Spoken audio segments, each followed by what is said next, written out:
There's a peculiar kind of pain that comes not from enemies who attack us openly, but from those who pretend to stand beside us while quietly undermining us.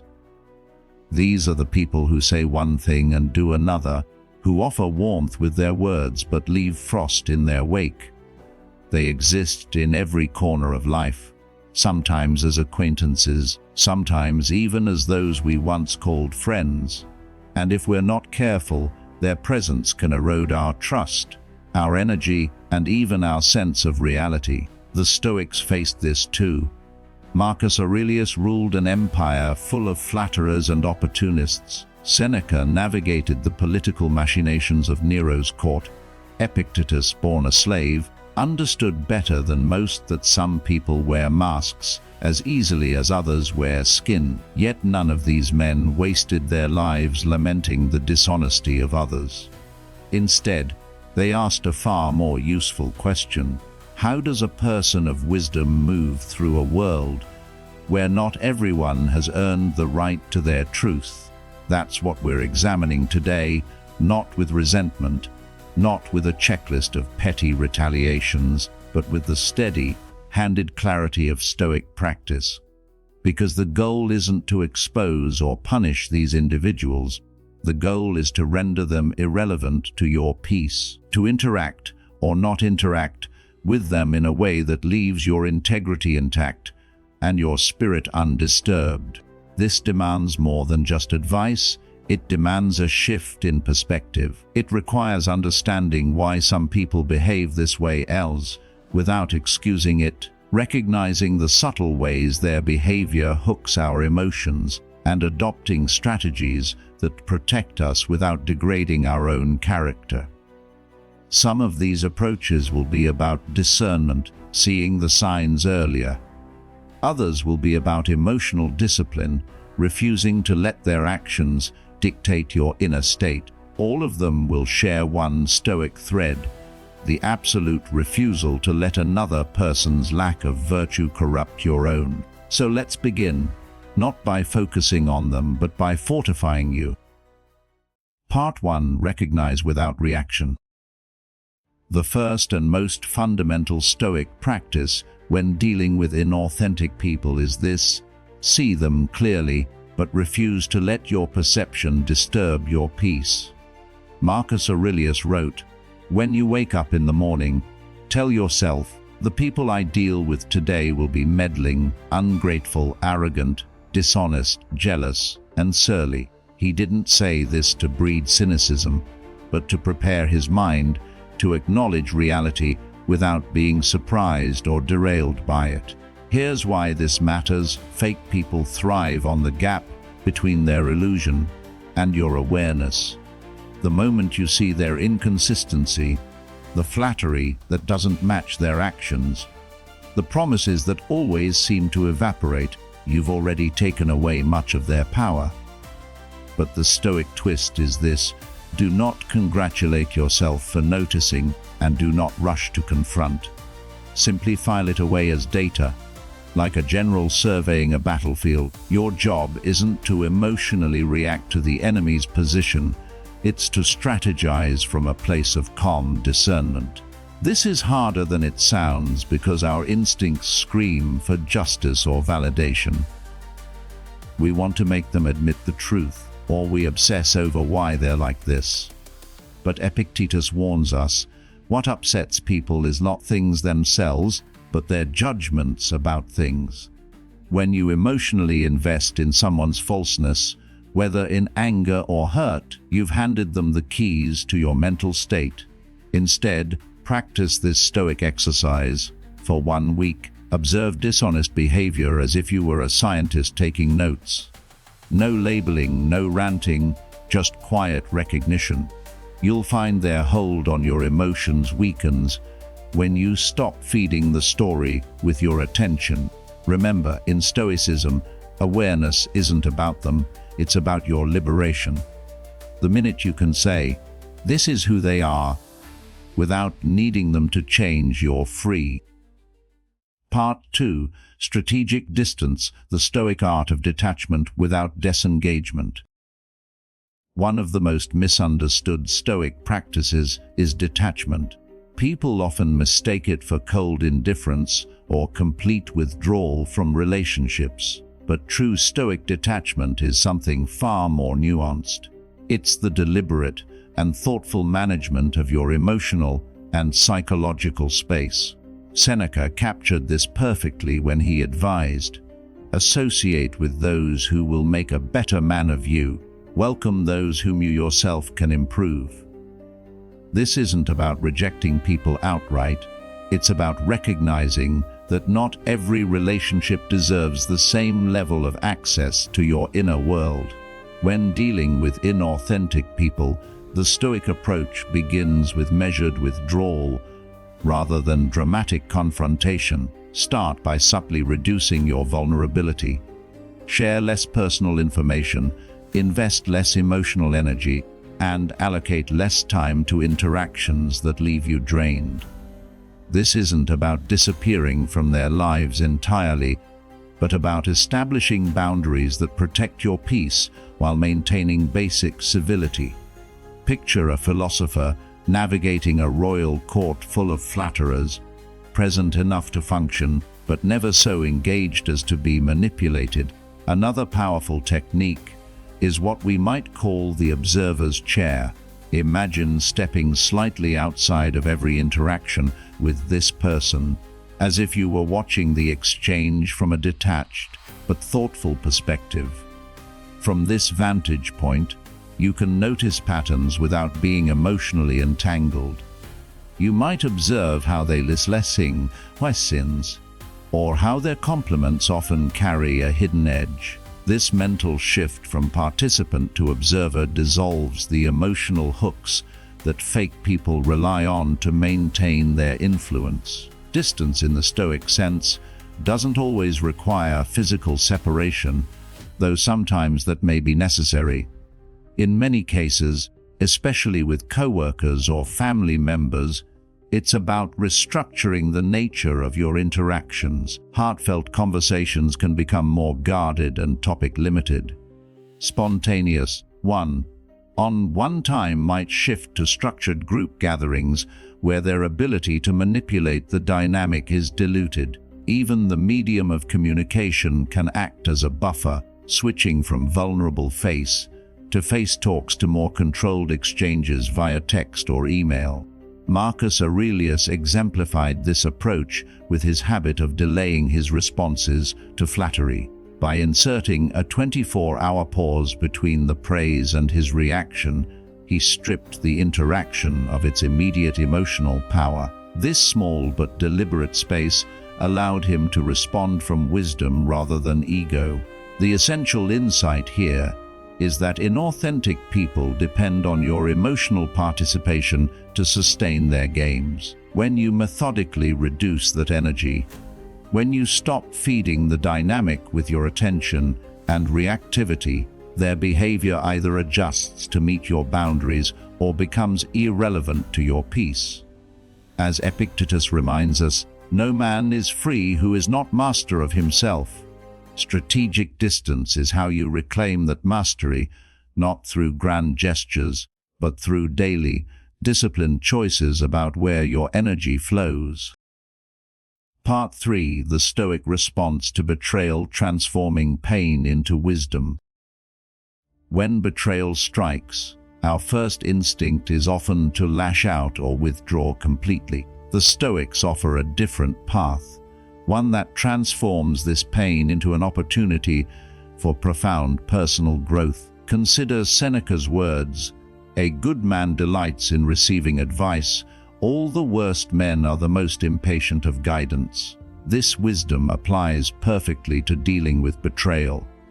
The moment we recognize someone's falseness, we're presented with a choice. Will we let this experience harden us, or will we use it to cultivate deeper discernment?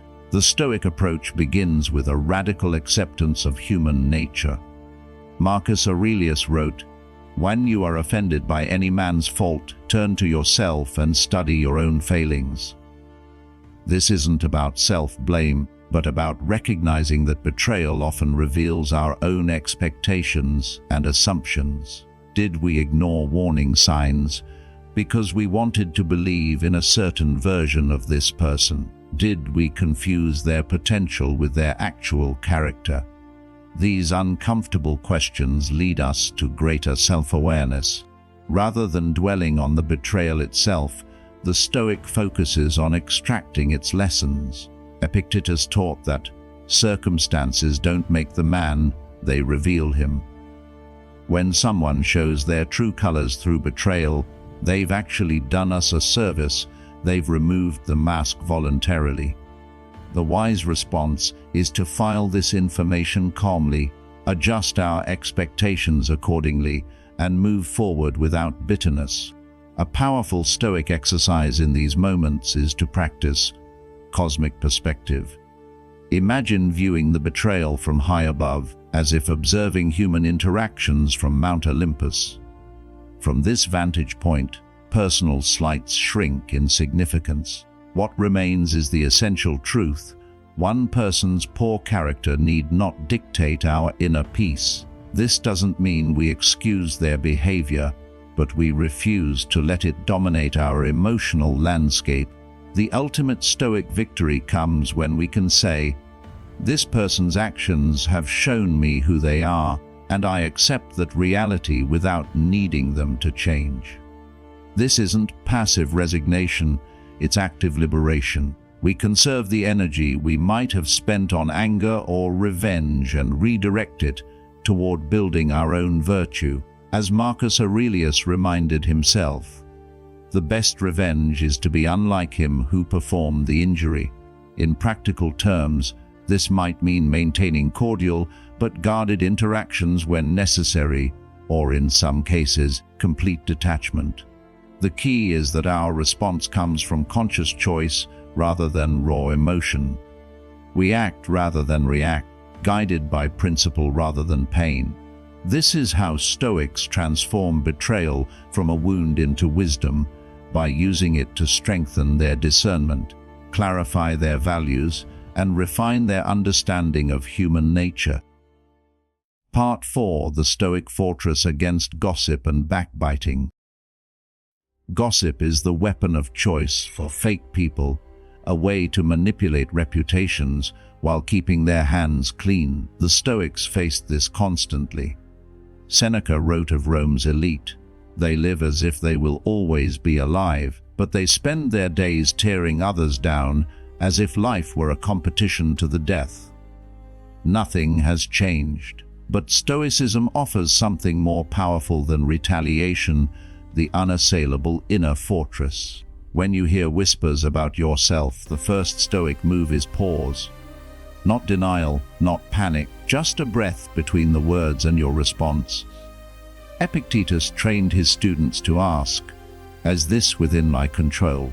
The gossip itself isn't, but your reaction, whether you dignify it with attention, whether you let it reshape your behavior, that is yours alone. Here's the practice. Imagine gossip as smoke. It only chokes you if you stay in the room with it.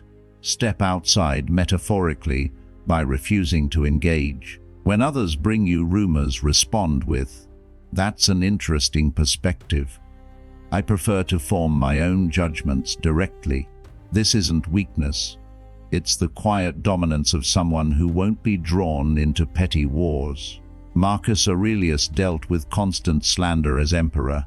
His journal reveals the mindset: "It doesn't matter what anyone says or does, only what I do."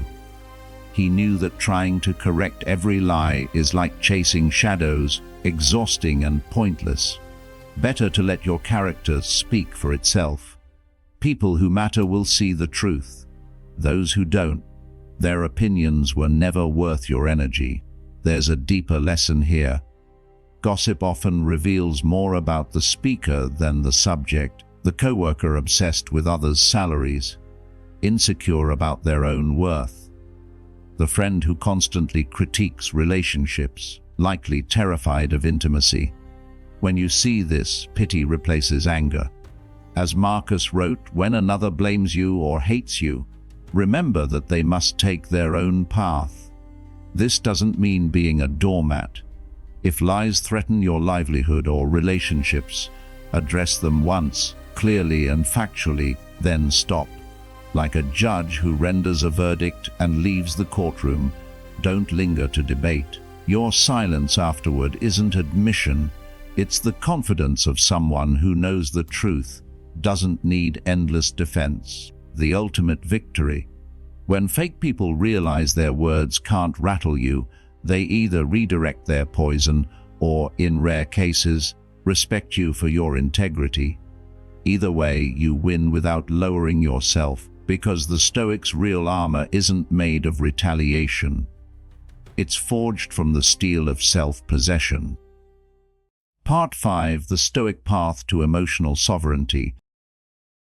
The most dangerous aspect of dealing with fake people isn't their deception, it's how easily their approval and disapproval can hijack our emotional state. The ancient Stoics recognized this vulnerability and developed a profound solution: the cultivation of true emotional independence. Epictetus, who endured slavery before becoming a philosopher, put it bluntly: if someone succeeds in provoking you, realize that your mind is complicit in the provocation. This wisdom cuts to the heart of our struggle with inauthentic people. That colleague whose backhanded compliments leave you unsettled. That friend whose sudden coldness sparks self-doubt. Their power over you doesn't come from their behavior, but from the part of you that still grants their opinion importance. The Stoic solution begins with a simple but radical realization: no one can make you feel inferior without your consent. Marcus Aurelius, despite wielding imperial power, trained himself daily to remain unmoved by both flattery and slander. In his Meditations he wrote, "It never ceases to amaze me. We all love ourselves more than other people, but care more about their opinion than our own."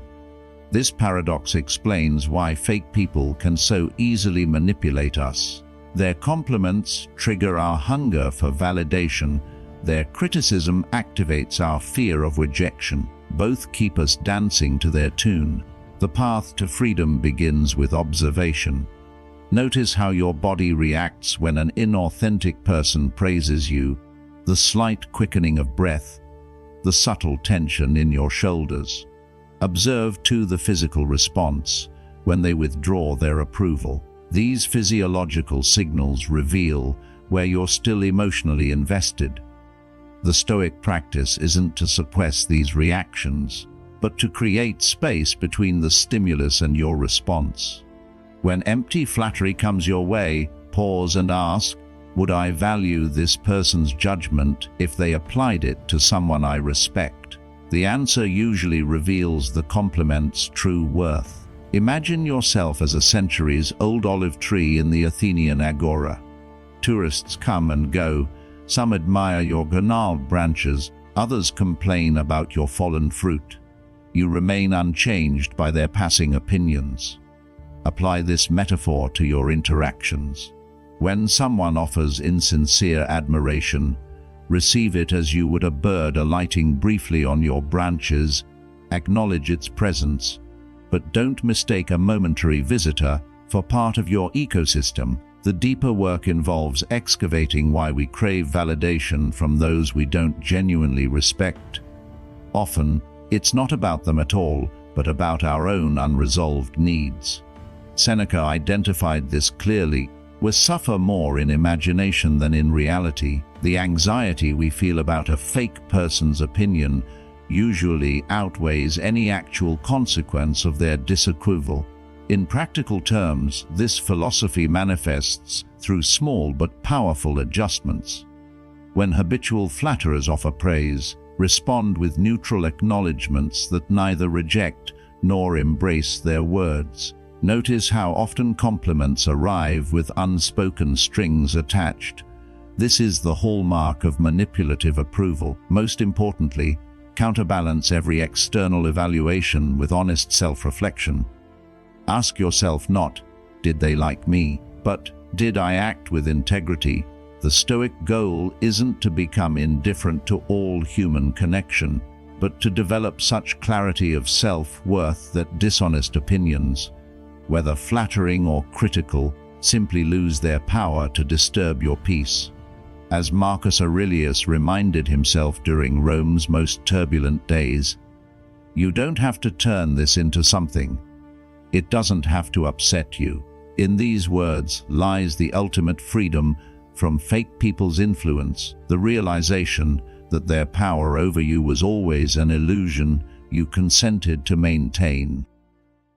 Part 6. The Stoic Fortress of Healthy Boundaries. In a world where authenticity often feels in short supply, the ability to set boundaries becomes not just an act of self-preservation, but a profound philosophical practice. The Stoics approached boundaries differently than we might expect, not as walls built from anger or fear, but as the natural consequence of self-respect. Marcus Aurelius, surrounded by sycophants and plotters in the imperial court, wrote in his private meditations, "It's silly to try to escape other people's faults.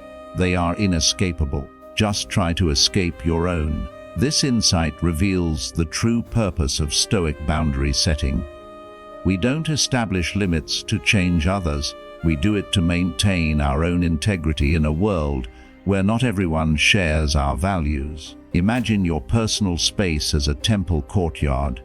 The columns mark clear boundaries, yet remain open to those who approach with good intentions. This is how the wise person navigates relationships, not with paranoid exclusion, but with mindful discernment. When you recognize someone's inauthenticity, the Stoic response isn't dramatic confrontation or emotional cutoff. It's what might be called the graceful retreat. You don't announce your departure from their games. You simply stop playing. Conversations become like those between courteous acquaintances rather than confidants. Shared vulnerabilities are replaced with pleasant but impersonal exchanges.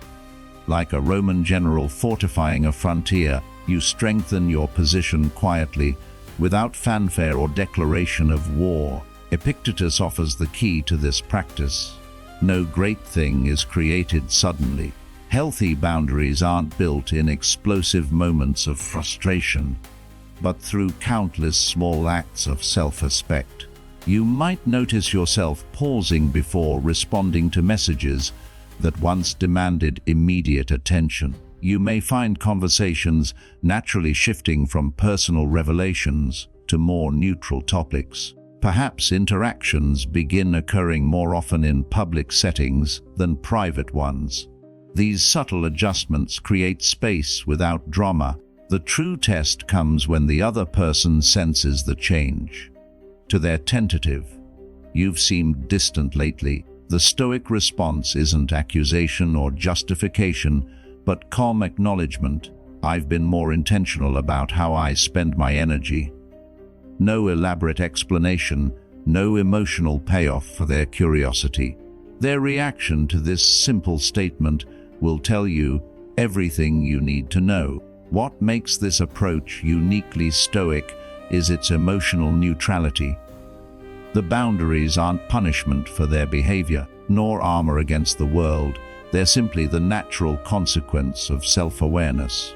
As Seneca observed, "We are not given a short life, but we make it short by wasting time on the unworthy."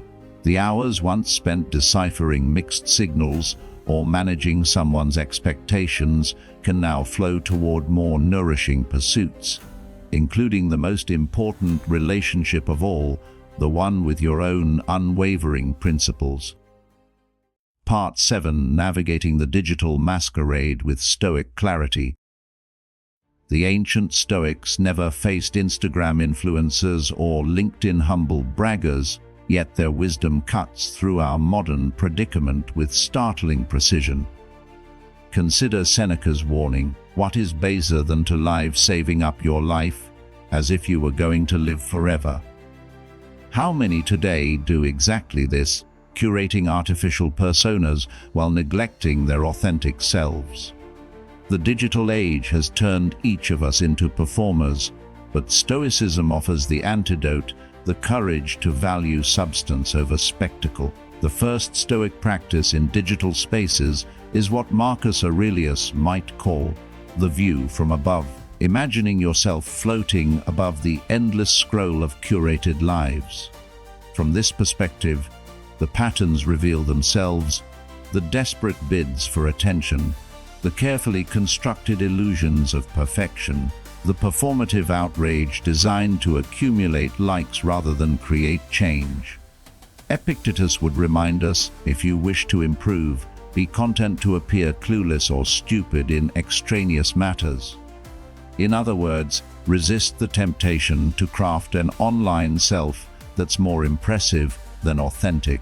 When encountering particularly egregious examples of digital fakery, the colleague who posts inspirational quotes while mistreating staff, the acquaintance whose social media radiates joy while their real life crumbles, the Stoic response isn't contempt, but compassionate discernment. These are people enslaved to others' opinions, and as Marcus Aurelius wrote, it's pitiful to see what they want and what they'll do to get it. Your task isn't to expose them, but to ensure you don't similarly enslave yourself. Practical applications emerge naturally from this philosophy. Before posting, ask the Stoic question, is this useful or true? Not, will this get attention? When tempted to compare your real life to someone's highlight reel, remember Epictetus' dictum, he is rich who is content with little. Your Instagram feed isn't reality, it's a collective fever dream of people trying to impress each other. The truly free person engages selectively, always maintaining what the Stoics called prosoxy, attention to one's own mind above all. The ultimate test comes when you feel that familiar itch to craft a post showing your best angle, your wisest thought, your most enviable moment. Here lies the Stoic crossroads. Will you contribute to the masquerade or model something rarer, a human being comfortable with unvarnished reality? As Seneca wrote to Lucilius, how much better to heal than seek revenge for wounds? In our context, how much better to be authentic than to resent inauthenticity in others? This isn't a call to abandon digital spaces, but to inhabit them differently. As a philosopher walks through the agora, observing much, reacting little, participating with deliberate intent. Your online presence, like your character, should be unified across contexts. The same person at a dinner table, in a private journal, and on social media. That congruence is true freedom, the kind no algorithm can manipulate and no fake persona can imitate. Part 8. The Stoics' Compass in Professional Manipulation. The conference room hums with unspoken agendas. A colleague takes credit for your idea. The manager who promised transparency now deals in selective truths. Corporate culture often rewards the very inauthenticity we disdain. But the Stoic practitioner navigates these waters differently, not by becoming equally manipulative, nor by righteous withdrawal, but by cultivating what the ancients called phronesis, to practical wisdom that discerns reality while maintaining virtue. Marcus Aurelius faced this daily as emperor, writing, "You can hold your position as long as you can stay the person philosophy made you." His solution wasn't to abandon leadership, but to lead differently, with principles intact amid inevitable politics. This mirrors our modern challenge, how to advance professionally without selling our integrity to those who've made that transaction. The Stoic approach begins with recognizing professional manipulation for what it is, not personal betrayal, but human nature manifesting in workplace dynamics. When a coworker undermines you in meetings, apply Epictetus' lens. This person believes their survival depends on this behavior. Pity them rather than imitate them. This perspective shift drains the interaction of emotional charge, leaving you clear, headed to respond strategically rather than reactively. Practical application takes several forms. First, document contributions quietly but thoroughly, not out of paranoia, but as Marcus kept his journal, a record of truth against shifting narratives. When others claim your work as theirs, respond not with accusation, but with questions that gently reveal truth. I'm glad you found that proposal compelling. Which aspects do you think we should develop further? This forces engagement with substance rather than theater. Second, practice what modern Stoics call the premeditation of office politics. Before important meetings, visualize potential manipulations you might face, not to become cynical, but to prepare measured responses. Like a philosopher anticipating sophist arguments, you arm yourself with clarity rather than weapons. Third, and most profoundly, redefine success internally. The corporate ladder often rewards political skill over merit, the Stoic alternative. Measure your progress by standards no one can manipulate: the quality of your work, the consistency of your character, the boundaries you refuse to cross. As Seneca wrote, no wind favors those who have no port in mind. When your fulfillment comes from within, external games lose their power to disturb you. The ultimate test comes when facing ethical compromises that promise career advancement. Here, the Stoic question isn't, what will help me succeed? But, what kind of success would make self-respect impossible? The answer becomes your compass. You may not always reach traditional markers of achievement this way, but you'll achieve something more durable, what the ancients called eudaimonia, a life worth living. This approach doesn't guarantee victory in every office battle, but it ensures something greater, that no professional outcome can compromise your sovereignty. As Marcus reminded himself, the cucumber is bitter. Put it down. There are brambles in the path. Step aside. Don't keep saying, why do these things exist? The wise professional doesn't waste energy lamenting workplace toxicity. They navigate through it, around it, or when necessary, away from it, always guided by principles rather than reactions. Part 9. The Stoic Art of Graceful Disengagement. There comes a moment in every philosopher's journey when continued engagement becomes complicity. Seneca, forced to navigate Nero's court until his final days, wrote, "Sometimes even to live is an act of courage." The Stoic recognizes that not all battles merit their energy, not all relationships deserve their remaining days, and not all environments can sustain growth. But unlike the emotional outburst that burns bridges or the cowardice that remains trapped, Stoic disengagement moves with the precision of a surgeon's blade, cutting what must be cut, preserving what must be preserved, all without unnecessary bloodshed. The decision to step away begins with a series of quiet realizations.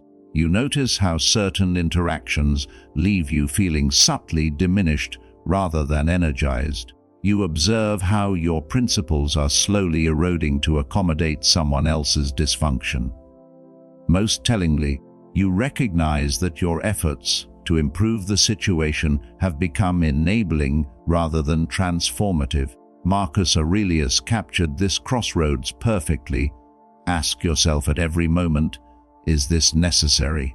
True Stoic disengagement avoids two extremes: the dramatic exit that seeks to punish, and the passive endurance that slowly poisons the soul. Instead, it follows what might be called the law of gradual withdrawal. You don't announce your departure with fanfare.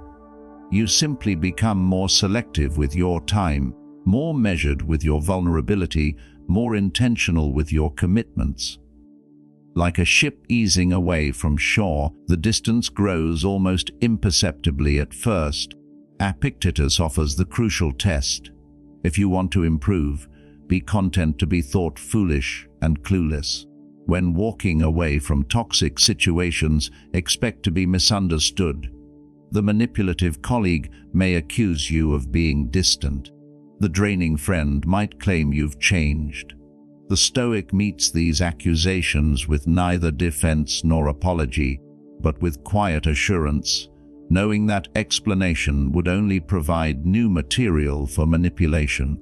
The actual process of disengagement requires what the ancients called opatheia, not apathy, but freedom from destructive passions. You're not leaving in anger, but in clarity.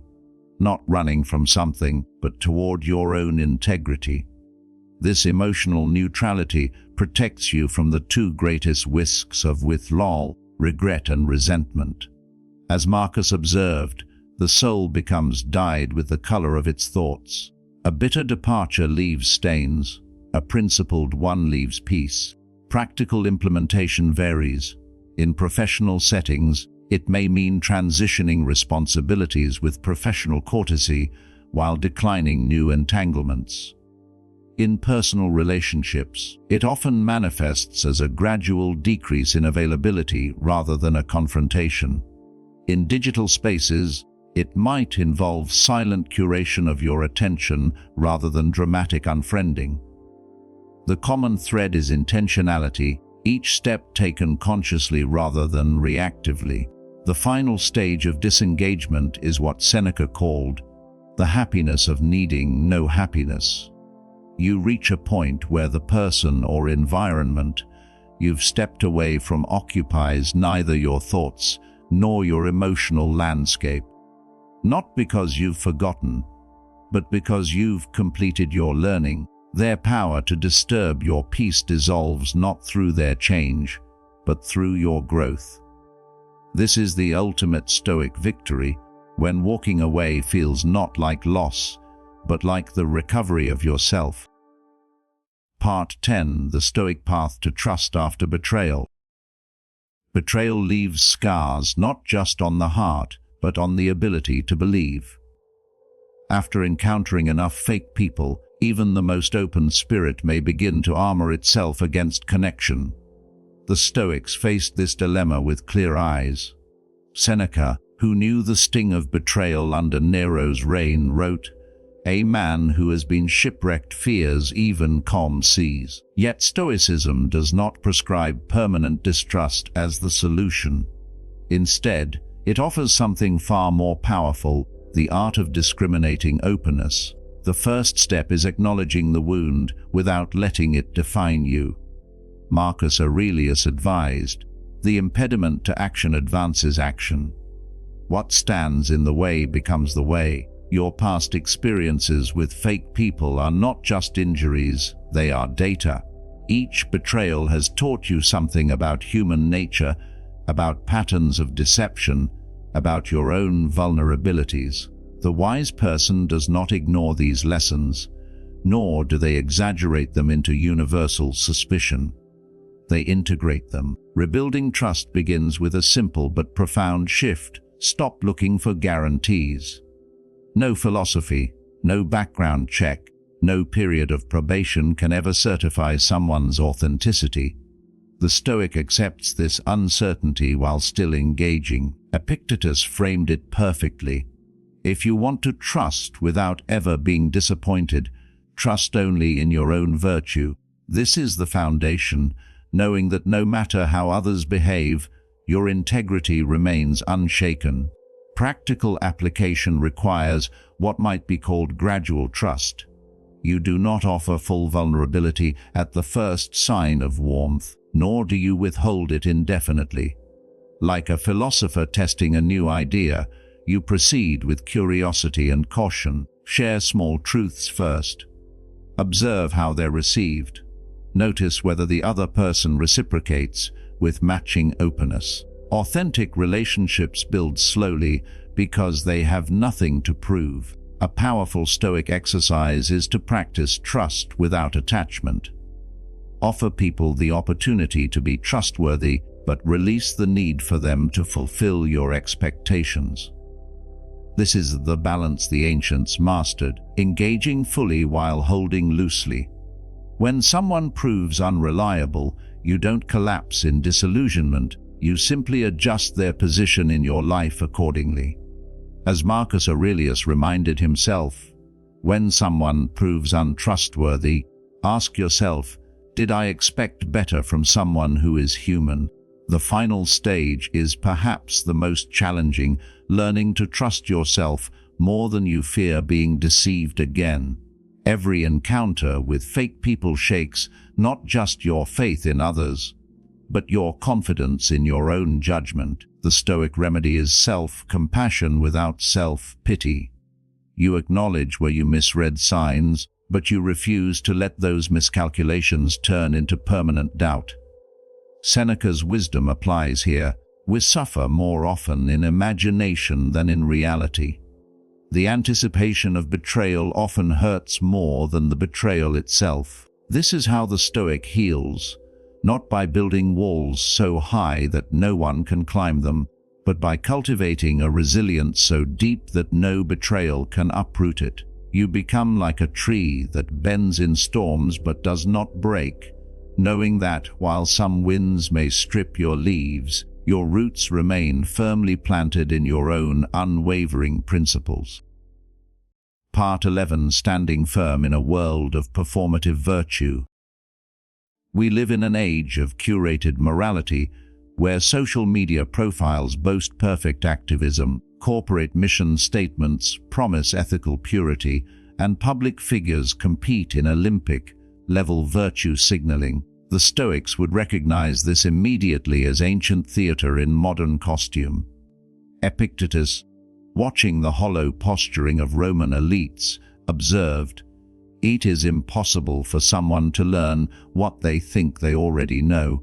This captures our modern dilemma perfectly: how to maintain authentic integrity when surrounded by performative morality. The Stoic approach begins with a ruthless commitment to self-honesty. Before judging the hypocrisy of others, we must examine our own motives with surgical precision. Marcus Aurelius began each day with this meditation. When you wake up, tell yourself, "Today I shall meet people who are meddling, ungrateful, arrogant, deceitful, envious, and antisocial. All this has afflicted them because they cannot distinguish good from evil." Notice he doesn't exclude himself from this human condition. He prepares to encounter it both in others and in his own potential failings. When faced with collective hypocrisy, the company that preaches sustainability while exploiting workers, the influencer who champions mental health while carefully editing their despair, the Stoic response isn't outrage but discernment. We practice what the ancients called diacrisis, the ability to separate substance from appearance. This isn't cynicism, it's clarity. As Seneca wrote to Lucilius, "A man is as wretched as he has convinced himself to be." Those trapped in performative virtue often believe their own illusions most of all. Practical application requires what might be termed quiet integrity. While others make grand declarations, you focus on consistent action. When pressured to join empty gestures, you ask simply, "Does this align with my principles?" Not, "Will this make me look good?" The difference between the two questions reveals everything. Like a Stoic philosopher walking through the Athenian agora, you participate in society without being enslaved by its approval. A powerful exercise is to conduct regular authenticity audits. Examine areas of your life where your actions and professed values don't perfectly align, not to punish yourself, but to close the gap. Perhaps you criticize consumerism yet make impulsive purchases. Maybe you value presence yet compulsively check your phone. These small hypocrisies, when addressed, make you immune to larger societal ones. As Epictetus taught, first say to yourself what you would be, then do what you have to do. The ultimate test comes when you must choose between fitting in and staying true. Here Marcus Aurelius offers guidance. It's ridiculous not to escape your own vices, which is possible, while trying to escape the vices of others, which is impossible. You can't handedly reform a culture of pretense, but you can refuse to participate. Your quiet consistency becomes both protest and alternative, proof that another way exists. This isn't about moral superiority. The Stoic recognizes they too wear masks, just fewer and more consciously. The goal isn't perfection but awareness. To catch yourself when you start performing rather than being. In this awareness lies true freedom, the ability to move through a world of pretense without either joining the charade or becoming embittered by it. As Seneca reminds us, a good character is the only guarantee of everlasting happiness. Not others' approval, not social validation, just the unshakable knowledge that your inner and outer selves align. And so we arrive at the heart of the matter, not how to spot fake people, not even how to handle them, but how to become the kind of person who cannot be shaken by them. The Stoics understood this as the ultimate goal, to cultivate an inner citadel so strong that no external falseness can breach its walls. Marcus Aurelius, surrounded by empire-sized hypocrisy, wrote in his private journal, "You have power over your mind, not outside events. Realize this, and you will find strength." This is the gift Stoicism offers, not control over life's inevitable deceptions, but mastery over how they affect you. The fake people you've encountered, the betrayals you've endured, the masks you've seen slip, these were never the problem. The real challenge was always your relationship to them. As we conclude, remember that every interaction with inauthenticity is a test of your philosophy. When you feel the old hooks of anger or disappointment, hear Epictetus whispering, "What upsets people is not things themselves, but their judgments about things." When you're tempted to lower yourself to someone else's level, recall Seneca's warning, "The wise man can lose nothing. He has everything invested in himself." The world will always contain falseness. This is human nature. But you get to choose what human nature you cultivate in yourself. Will you become more discerning without becoming distrustful? More observant without becoming cynical? Will you learn the lessons of betrayal without letting them harden into permanent suspicion? This is the Stoics' final answer to fake people, to render them irrelevant by the sheer force of your own authenticity, not by fighting them, not by exposing them, but by becoming so grounded in truth that their falseness simply can't touch you. So go forward, not armed with suspicion but with wisdom, not expecting perfection from others but demanding integrity from yourself. And when you inevitably encounter pretenders again, meet them as the Stoics would, with calm eyes, steady hands, and the unshakable knowledge that while others may play roles, you simply live. Thank you for watching. We hope you found this video helpful.